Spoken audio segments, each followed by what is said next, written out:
Alright, good morning guys. It is 9:30 Chicago time. So this is a continuation of yesterday, day 2. So I guess the solution that my guys came up with is that we're gonna go back to the first location that we stopped at. 'Cause the first location was the one that was supposed to have those extra pallets. However, in order for us to deliver that, we have to go up and we have to go get a new seal and document it on the paperwork. So we're gonna make about a 30-minute drive or so back up to the pilot that we stopped at to grab our snacks and such, and we'll top off on fluids,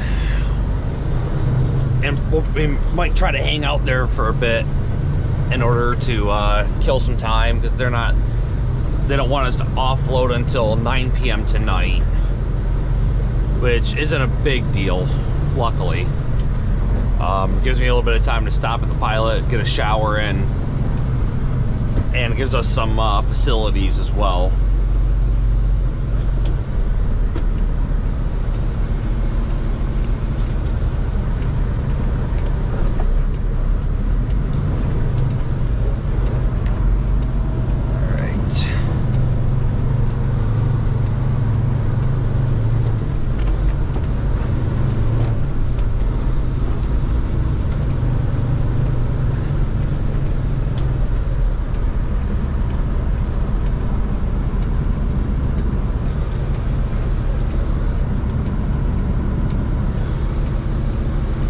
So, like I said last night, we are in Pleasant Prairie, Wisconsin.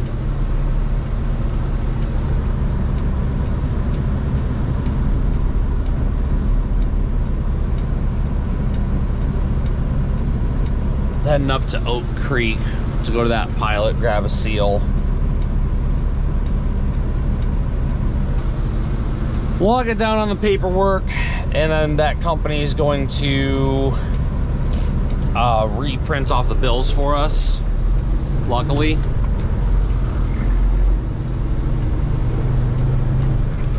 But the way that customer works is pretty weird. Also, I think I've also kind of sort of figured out how I'll have to do my upload schedule as of last night. I was trying to upload a video on my hotspot, and I think the videos are just too big to be able to do that. So I'll have to do, like, you know, all the video editing and such while I'm on the road, and then I'll upload them when I get home, which honestly should upload a lot faster, but that also gives me time to focus on, you know, quality of the product that I'm putting out too.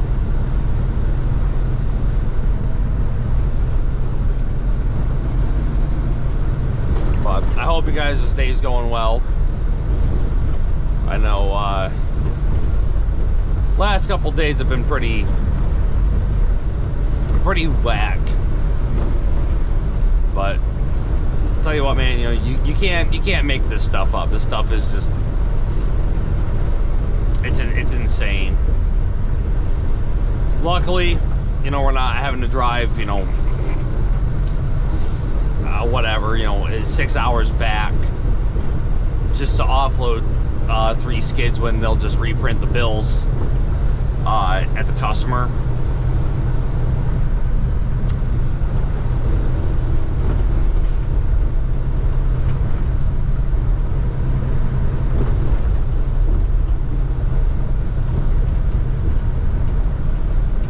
And we gotta make a right turn here.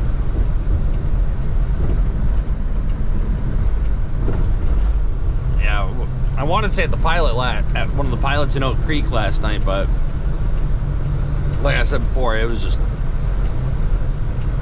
way too packed.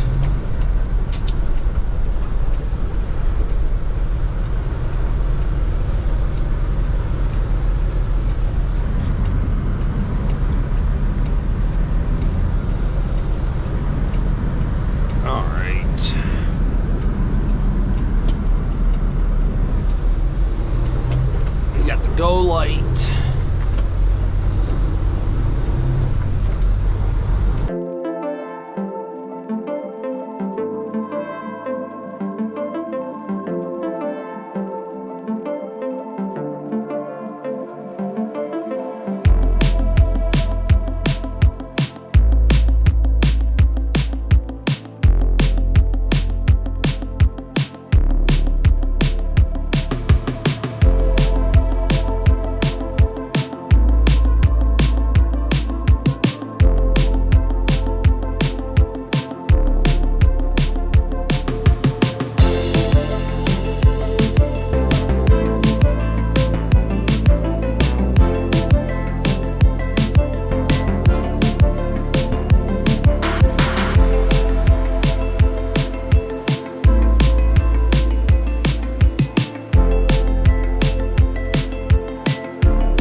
Hey guys, how's it going? So we're at the Oak Creek Pilot. Kind of been hanging out for a couple hours now. Been working on well, now I'm working on cleaning, but we had to do some stuff with the bills, what have you. Got the seal on the back of the trailer, and went inside, grabbed a shower. So this Pilot is actually kind of new, or fairly new, I guess I should say. It's not very big, like, you know, it's not huge by any means, but it's definitely, I don't know, it's definitely enough. I mean, it's quiet. The showers are pretty new, fairly new. We got a couple few islands that are shut down right now, but I guess it's kind of like neither like here nor there. It's not that big of a deal, but yeah, got the floor mat cleared off, and then we've got passenger side footwell is clean, except for the food, and we ignore that. So I got my GoPro cases there, which so I don't actually have a lot of gear that I bring with me. I bring a few, got a few extra mounts that I have with me, and then this is just the camera bag, which I believe just has some extra cords. I think it's got an extra SD card, but I bought an SD card and it's not a V30, so help me. Got my battery charger up there for my GoPro batteries. I got one. Blue one is the stock one, white ones are the Enduros. I've got an Enduro in this camera right now. That's how I do all my dash footage. Obviously I keep a lot of air fresheners. Got the Uniden 980 SSB Cobra extension speaker, and this is the Garmin mount that I was talking about. So this this headset mount here comes out of the box, like no additional purchases needed. That comes in the box. It is super nice. Now the 3M pad on the back of it's kind of weak, so I had to use another 3M sticky pad in order to hold that up. Geez, I mean, so there's not really a whole lot in this truck. So I've got some jerry-rigged lights up top. It is a mid-bunk, and well, I'm not a tall guy, but it's a bit of a squeeze in there. But I honestly kind of like it. It's really not bad. Got an S-Par. This truck does not have an APU on it right now, but you know, that's kind of like the catch-all area. You know, I've got my bag in there, got my sunshade. I also have an IFAC first aid kit. Got a laptop, closet. Got a nice little mirror. Hello. And then I keep all of my pants and whatnot down here in this cabinet. I've got a small little go bag for a bunch of other stuff. A little cubby. And then this one's kind of chaotic right now, but you know, that's the one where you do this and close it and you forget that you have it. That's what you do. Right now, the reason why I'm not walking up in front of this little spot right here is because, as you can see, the floor is wet. I've got it soaking down with some degreaser so I can start cleaning the floors again. I like to clean the floors, I don't know, 2-3 times a week. Floor mats are a little bit harder just because it is a little bit time consuming to clean those up, but it's not terrible. So yeah, today's gonna be kind of a little bit of a boring day, but yeah, it's quick. I figured I'd do a quick little walkthrough on the truck. It's basically a 579. It's the same cab as a 579. The exterior just looks a little bit different, and I'm gonna see if I can do kind of like a little bit company sensitive shot, if you will. Gonna be kind of hard to do, but we'll see what we can do with that. So yeah, let's get this bad boy cleaned up, and maybe I'll do some rolling shots of the inside of the truck once it's all done.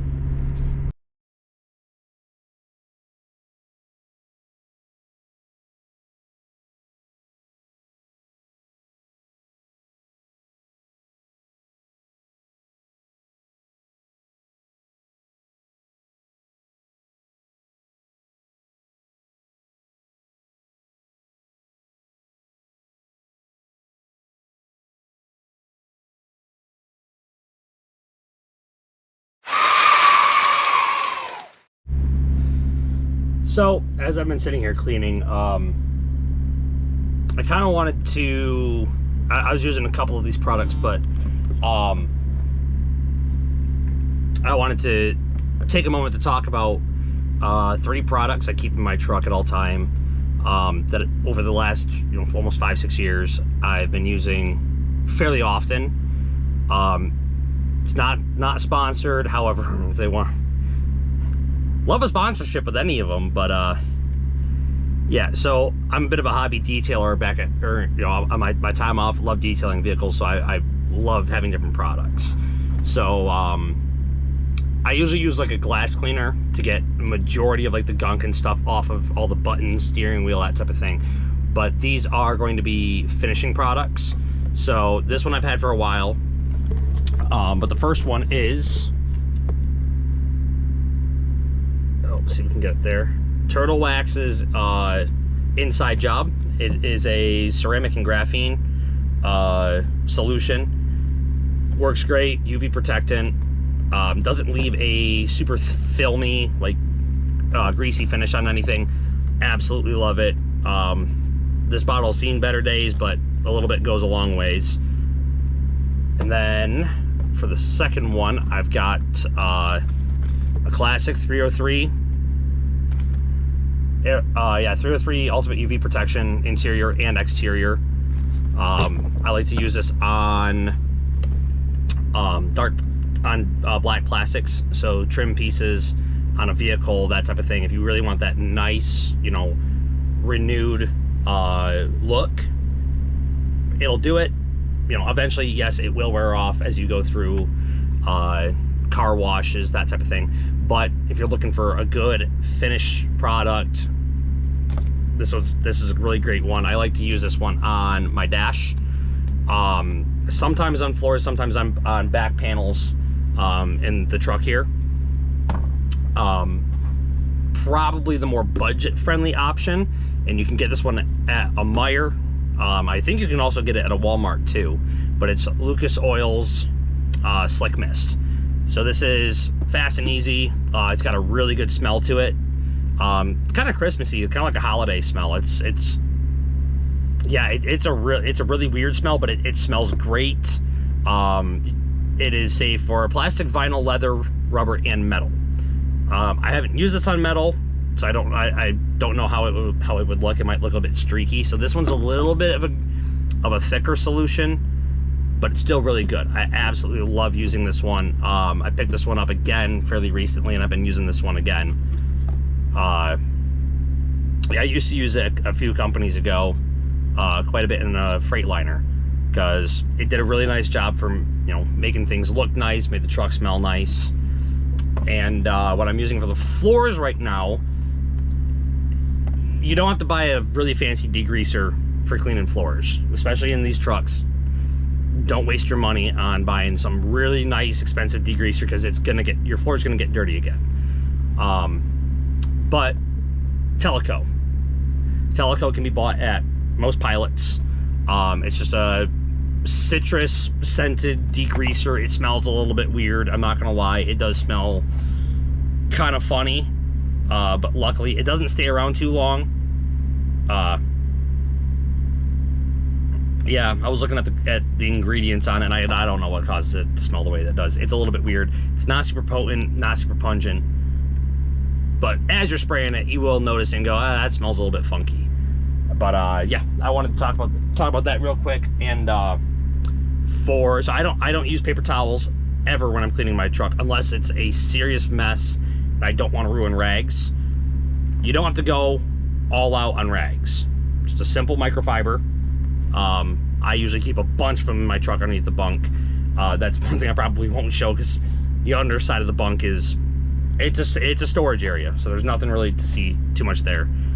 But yeah, I just want to take a moment to talk about the products that I use, that I enjoy using. I switch it up every so often, so that, you know, I wash off, start fresh. You know, it's good to have options. But yeah, I just want to take a minute to talk about that. Welcome back, everybody. We're about to leave the Pilot here and head down to the delivery.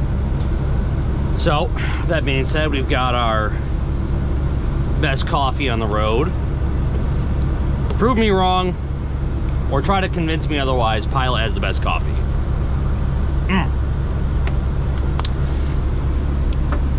And with that, we've got 8 hours and 49 minutes on the sleeper berth. So once we get into the customer, we can pull the rest of our wait time through, you know, PC, yard move, that type of thing. And well, we've got the floor nice and clean. Back is all taken care of. We are rocking the blue disco lights because I'm feeling the color blue. And we are off. Time to go make that money.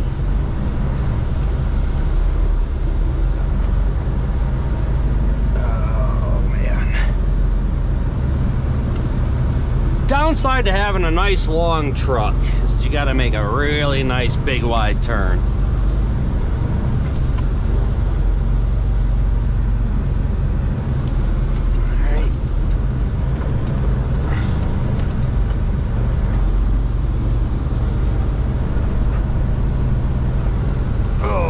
This truck rides so much better than the other one I was in.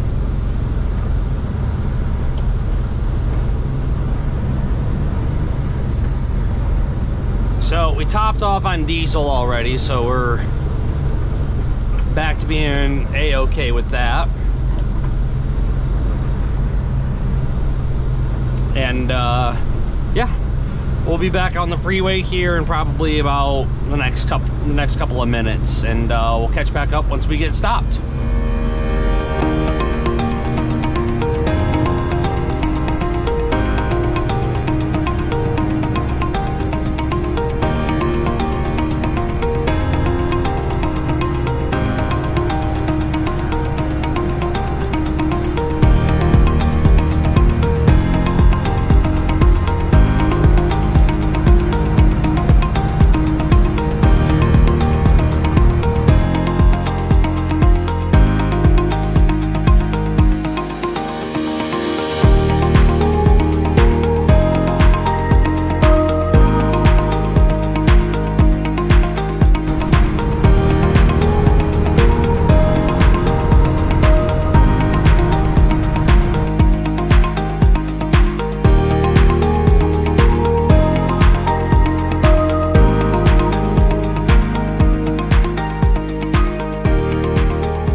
to explain how I got into the industry. So I never really grew up with anybody in my family that did this line of work. I'm the first trucker in the family. Now, I was working in a factory for going on around 3 years, and you know, I just kind of lost the drive and the passion for it. It really wasn't what I wanted to do for a career. I had a family friend that is a flatbedder still, that offered to take me out as kind of like a job shadow for a few days to see what the job was like. I ended up absolutely loving it and realized that was what I wanted to do as a career. So at this point, I've been on the road for, we'll say, 5-6 years. I've done a little bit of everything within that time. I haven't done hazmat, I haven't done tanker work, but I started off driving a lot of East Coast. That's where I cut my teeth. From there, I went to that friend's company and worked there for a little while. I was doing flatbedding, got some great experience. That was the first time I'd ever driven a 13-speed manual. Through school, I did. We had a 10-speed in an old Mercedes engine. That thing was on its last 2 legs. I've never heard an engine cry for help like that one. How it was running on hopes and dreams. So I ended up leaving there to work closer to home. Worked with that company for just about 3 years. And I didn't have the best experience near the end. Realized, you know, there were some other companies out there that were offering more per mile with per diem, and a much better service department as well. I'll keep those companies kind of anonymous because they're all fairly close to home, and I want to keep relations good. And everybody's experience with the company varies. Realistically, it's, you know, what one person hates, the other person loves. So it's, you know, granted, if you're at a company where everybody is complaining about the exact same thing, then, you know, I guess it could be a company issue. But up until that point, your experience may vary. So you got to find the company that suits you. Those companies just didn't suit me. They suited me at the time, but, you know, fast forward about it, I worked at my last company for about a year, and that was where I really started to get into reefer work, massively into reefer work. I was always doing stuff in the East Coast regarding reefers, fruits, that type of thing, and was looking for something a little bit more. You know, the company was really big. I'm not a big company guy. I'm a small company individual. I like small team leadership. So that's where I'm at now. I'm at a company that's got small team leadership. My guys are great. We get along really well. However, the job does come with its downsides of, you know, lack of home time, right? I've got a beautiful 3-year-old at home that I don't get a chance to see very often, but I know that the work that I do here will benefit her over time. You know, she'll be able to have the stuff that, you know, I never be able to have the experiences and the vacations and whatnot that I never did. So being able to provide for her and give her a very comfortable life, it's very much worth it. Now, that's not why I do the job. I do the job because I absolutely love my line of work. This line of work is fantastic. I get paid to see the U.S. Granted, the last couple days we've been seeing the exact same stretch of highway back and forth. That happens. But everybody's got their own reason for getting out on the road. That's mine.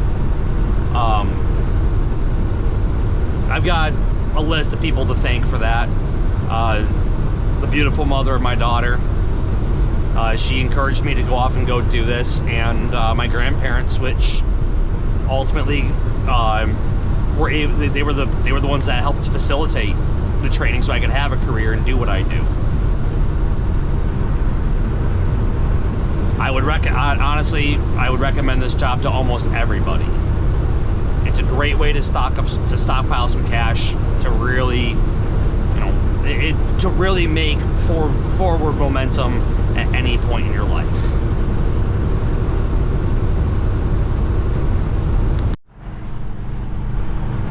All right, well, we got offloaded at our delivery there. I can't film on site. They've got a written rule about it, and of course we don't want to piss off the customer. However, since we can't stay on site, I had to go off and try to find a place nearby that that I can park at. There's a lot of Walmarts in the area, but I don't trust staying at Walmart and actually not getting kicked out. So, not really left with much of a choice other than to hop on the freeway here. As you can see, we've got about 17 miles, and that's going to be a rest area that hopefully we can grab a spot at in some way, shape, or form. I don't know how that looks. I got no idea. But this will be a good chance for me to see how the camera will do at low speeds as we get onto the freeway, see if we can't hear some of the engine noise. It's an X15. I mean, they're not incredibly loud, but every so often you can get a little bit of grunt out of them. You hear some turbo spool. And let's see how we do here.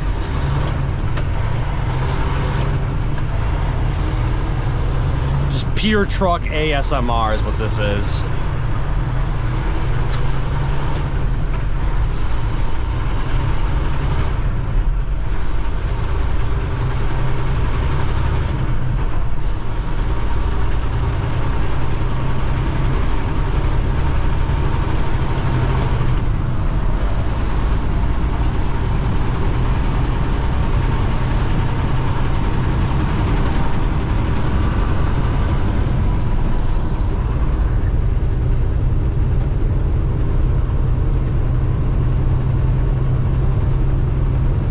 It's not a very loud truck, but I'm hoping that came through kind of nice, because this truck does make some pretty cool old school noises for a new gen truck. But yeah, they took us about, I don't know, I'd say about maybe, I think it was like an hour and a half or so. We got the lumper fee covered, so we shouldn't have to worry about that. Lumper fees are expensive. I mean, it's like, I don't know what the cost per pallet is, but holy smokes, it's like 45-50 bucks a pallet almost. It's kind of ridiculous. But granted, not everybody has to use a lumper fee. It just so happened to be that through this line of customers, we did end up having some lumper fees, which I don't pay those out of pocket. Company pays that. Saves me a good bit of money. And it is part of the job, so it's unfortunately is to be expected. I won't elaborate on lumper fees, because even I'm not 100% sure that I can explain how they work. So, but yeah, anywho, we should be getting out there to the rest area here pretty soon, and we'll wrap up the night there. All right, everyone, so we are done for the night. I think we're somewhere in Johnson Creek, Wisconsin, something like that. Today was a pretty uneventful day. It was kind of hard not to shoot footage of just the same thing over and over and over again. So I hope that there was enough filler content, with, detailing the truck and such, as you can see here. We got everything cleaned up. Driver's side looks good. Passenger side is A-okay. And then, you know, we ignored the fact that that fell open on the way down here. It happens. It'd be like that sometimes, you know. Yeah, there's not really a game plan for tomorrow yet. I talked to my guys before we left the customer. Actually, before we checked in, I asked them if there was a game plan for tomorrow. There's not really a game plan yet. From the sounds of it, they're hunting for loads, and loads are kind of, at the time that we were going to be delivering, they weren't plentiful. So unfortunately, we'll have to wait till the morning. Gonna be up around probably 7 Chicago time, which would be 8 a.m. Michigan time. Most of the guys don't get in until about 7:30 to 8:30ish or so, and then kind of go from there, pick things up in the morning. Just not a whole lot to do today. I saw the same stretch of freeway far too much. Like, brother, how much of 43 can one man see in one day? Same, back and forth. But it happens. We get paid the same. Miles is miles. As long as the wheels are turning, I'm earning. As long as I'm on the clock, I'm earning too. So I guess, all in all, we get a paycheck, right? We get paid. That's what we care about. We care about the money. We care about getting paid, getting stuff done. So hopefully tomorrow will be a little bit more of an enthusiastic day, I guess. I guess enthusiastic is the wrong word. A bit more eventful would be nice, wouldn't it? Yes. Yes, a bit more eventful. Hopefully we can see some more road than just staring at the same part of 43 the entire day. So you guys have a good night, and I'll catch you in the morning.